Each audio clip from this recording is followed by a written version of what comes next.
জনজাতিকৰণৰ টোপ দিছে নেকি ৰাজ্য চৰকাৰে মন্ত্ৰীগোটৰ প্ৰতিবেদন প্ৰকাশ পোৱাৰ পিছত আক্ৰাসুৱে সংবাদমেল সম্বোধন কৰিছে আৰু আক্ৰাসুৱে সংবাদমেলত কেইবাটাও মন্তব্য কৰিছে যে নিৰ্বাচনৰ আগত প্ৰকৃতপক্ষে কি কৰিব বিচাৰিছে সেই সন্দৰ্ভত আক্ৰাসুৱে ব্যাখ্যা আগবঢ়াইছে যেটো বিষয়বস্তু সমাধান হ'ব লাগিছিল বিধানসভা নিৰ্বাচনৰ আগতে জনজাতিৰ মৰ্যাদা লাভ কৰিব লাগিছিল আমি দেখিছো যে আমি বিধানসভা নিৰ্বাচনৰ আগতে 6 জনগোষ্ঠীয়ে জনজাতিৰ মৰ্যাদা লাভ নকৰো কাৰণ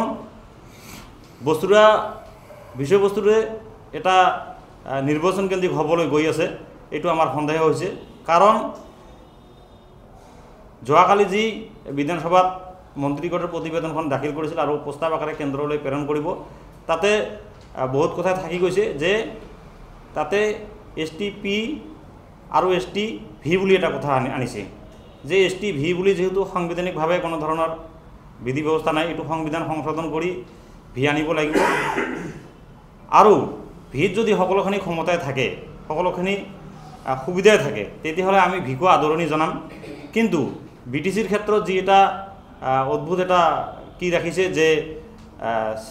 বিটিসিৰ মুৰব্বীজনৰ মানে এনওসি লাগিব বুলি বিটিসি চৰকাৰখনত তাতে আমাৰ এটা সন্ধিয়ান হৈছে যে আসলতে এনওসি তো আগতে তেখেতসকলে লৈ পেলাই এই প্ৰতিবেদনটো প্ৰস্তুত কৰিব লাগিছিল কিন্তু তাকে নকৰি এনওসি এতিয়াহে বিচাৰিব আৰু এনওসি বিচাৰিব তাৰ পিছত প্ৰতিবেদন কেন্দ্ৰীয় গৃহ মন্ত্ৰালয়লৈ পঠাই দিব অহা 1 ডিসেম্বৰৰ পৰা 19 ডিসেম্বৰলৈ সংসদৰ শীতকালীন অধিৱেশন আছে সংসদৰ শীতকালীন অধিৱেশনত আমাৰ এই জনজাতিকৰণৰ বিষয়বস্তুটো অন্তৰ্ভুক্ত কৰা নাই এটো যেহেতু সংবিধান শীতকালীন অধিৱেশনত আলোচনা হোৱাৰ সম্ভাৱনা নাই আৰু আছে এটো ফেব্ৰুৱাৰী মাহত সংসদৰ বাজেট অধিৱেশন তাতে যে এই বস্তুটো গৈ পাব না নাই আলোচনা হ'ব না তাতো আমাৰ সন্ধিহান আছে আৰু ফেব্ৰুৱাৰী লাষ্টৰ ফালে অসমত কি জানি বিধানসভা নিৰ্বাচনৰ কুচকাৱাজ আৰম্ভ হ'ব হয়তো নিৰ্বাচনী আচৰণ বিধিও বলবৎ হ'ব পাৰে গতিকে